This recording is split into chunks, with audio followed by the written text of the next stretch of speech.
When you imagine a sexy motorcycle, what is it that comes to mind? Maybe a rare Italian sport bike or, a proper British modern classic. But I bet you don't think of something old. Rarely do the words old and sexy get used in the same sentence. But with motorcycles, I'm here to show you the way. Because old motorcycles are sexy. They just are. Well, some of them are. So today I'm bringing you 8 retro motorcycles that are still sexy even today. And if you enjoy this video, I've got loads of other videos on similar topics, from vintage to new motorcycles. So just give my channel a quick look and check out if there's anything there that interests you, as well as my playlist. You could just scroll through my playlists on my homepage and see if there's anything worth your time there. Okay, let's jump right in. So first on our list is actually a bit unexpected because we're looking at a really old bike. This is the oldest one on the entire list, a 1927 Sunbeam Model 6. Now I actually owned a Sunbeam project bike for a little while. Rest in peace, my Sunbeam. I sold it about a month ago, and it was not as sexy as this motorcycle. It was a little bit newer and yeah. But I first started seeing the really old Sunbeams when I was researching the history of my bike. Now this is going to be a theme going forward, but as much as most modern bikes usually just come in different shades of black, rarely do vintage bikes come in black. Old motorcycles were much more colorful. They rarely offered like black, and I guess some of them were gray, but yeah, Sunbeam liked to make black motorcycles in its early days with like a hint of gold trim, and man, black and gold, like it just doesn't get better than that. These old Sunbeams, like the Model 6, were stripped back, like they were super simple, sort of like racing motorcycles. Motorcycle manufacturers were capable of making really fast machines at this time. I think a lot of people think that everything was just super slow, and it's true that a lot of the production bikes were rarely going much faster than like 50 miles an hour, but they were making 100-mile-an-hour race bikes at this time, and these bikes were insane. They were super dangerous, and they were doing this all the way back in the 20s. Now this bike might not be your cup of tea, and that's fine. We're hopefully going to look at some bikes that you find attractive, but for me, this thing is just absolutely cool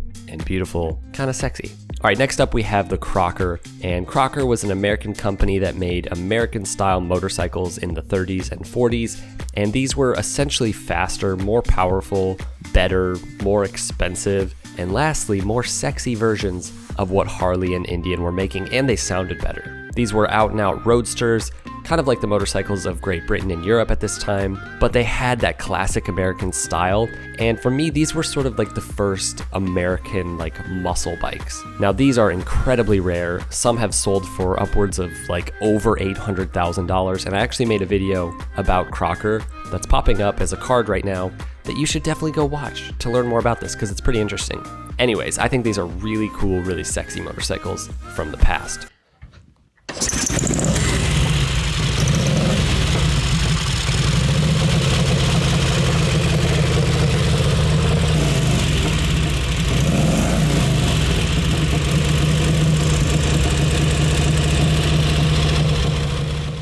Alright, this next bike is actually the inspiration for this video, and how this came to my attention is from this awesome Instagram that I'll link below called Motos of War. Essentially they post really cool, really nice pictures of old motorcycles, often like war bikes, but not always. This is the 1937 L300, which is the first ever mass-produced Soviet motorcycle, and I have to say, it's really nice looking.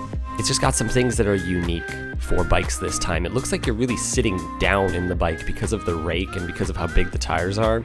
I don't know, I just love the way it looks. I love the way it sits. I love the colors. It's one of the prettiest vintage motorcycles I think I've ever seen. And I thought it was interesting because I'd never heard of this. And when I saw it, I was like, man, this bike looks so good. So it sort of inspired this video. So check out their Instagram. I'll link that below.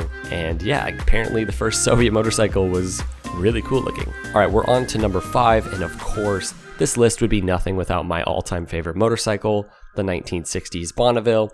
But before you skip, because I know I've talked about Bonnevilles a lot, for this one we're going to step it up a bit and highlight the exclusive Bonneville TTs of the 1960s. These were essentially Triumph's race bikes from the factory.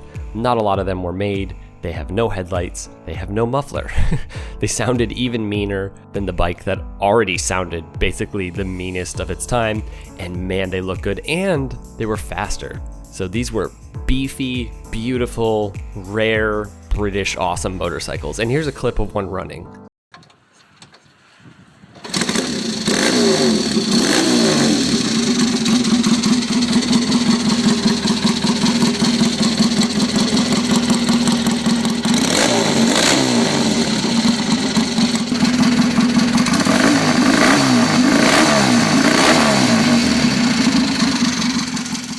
Number 4 goes to the 1936 BMW R5. There's plenty of sexy BMW motorcycles from the past, including the first ever produced BMW, the R32, but this bike, the R5, is just so German and so awesome. It did retain some of the lines of the original R32, but this bike overall was just beefed up, you know? It's got the black paint with the sharp white trim that really like accentuates the lines of the bike.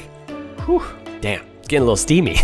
This bike's almost too much, you know what I'm saying? I don't know what it is about this bike, but I want one. Like, it's the mix between European bikes of this time, but it's got that sort of rougher American style to it. Also, I think I'm seeing a trend here, which is black motorcycles, and especially black vintage motorcycles. I don't know, they just look so good. Here's a good example. If you take my old Triumph and you paint the tank black, like someone in the Facebook group I'm a part of, like for vintage Triumphs, yeah, it just looks so much better. Like, it just looks so awesome. I'm really tempted to just go paint mine black, even though that would be a terrible thing to do, but it would look good. Okay, this might be the last black motorcycle on the list, but I can't promise. So this one, oh man, it's just so good looking. Right behind the Triumph Bonneville of the 60s stands the Norton Commando of the early 70s. It's one of the best looking vintage bikes. It's just barely behind the Bonneville. Now you might be wondering, why did you put the Bonneville lower on the list? Like, why is the Norton higher? Good question, I don't know. The Commando showed up at a time when motorcycles were, in my humble opinion, getting sort of progressively uglier. So Triumphs were getting uglier in the 70s. The new Japanese bikes that were taking over weren't as pretty as the British bikes. And in comes Norton with this bad boy, this just like total roadster. It's got a completely original design, and yeah, it's nothing short of sexy. And if you disagree, honestly, I think there's something wrong with you. I've thought about this before. If I were to get another vintage bike, or if I had to trade my Triumph in for a different vintage motorcycle, it's gonna be a Norton Commando. No questions asked, they're so cool, and they sound amazing.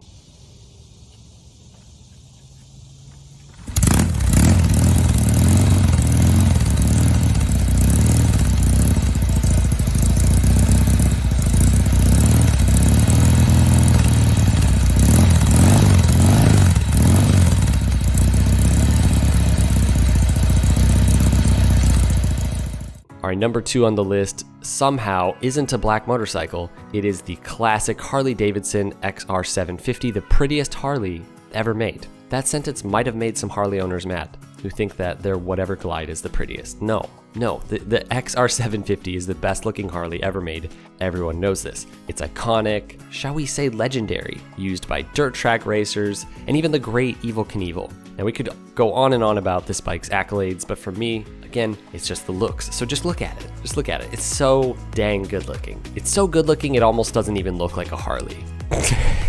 All right, number 3 on our list, you guessed it, it's a black motorcycle. Well, sometimes it's black, it can come in different colors, but yeah, it's the Triumph Thunderbird, one of the precursors to the Bonneville, and it's the successor to the Speed Twin. Basically, they were attacking the American market by taking their wonderful gentlemanly bike, the Speed Twin, boring it out to 650 cc's, making it faster, making it meaner, painting it black, and calling it the Thunderbird. It was literally an attempt to make a bike that Americans would want, and guess what? Americans loved it. It's such a bad looking motorcycle, and it's popularized in part by the movie The Wild Ones, which I'm just gonna say is not that good of a movie. I know it's like every motorcyclist should watch it, and you know, yeah, part of it's just old, you know, but it's pretty stupid and uninteresting.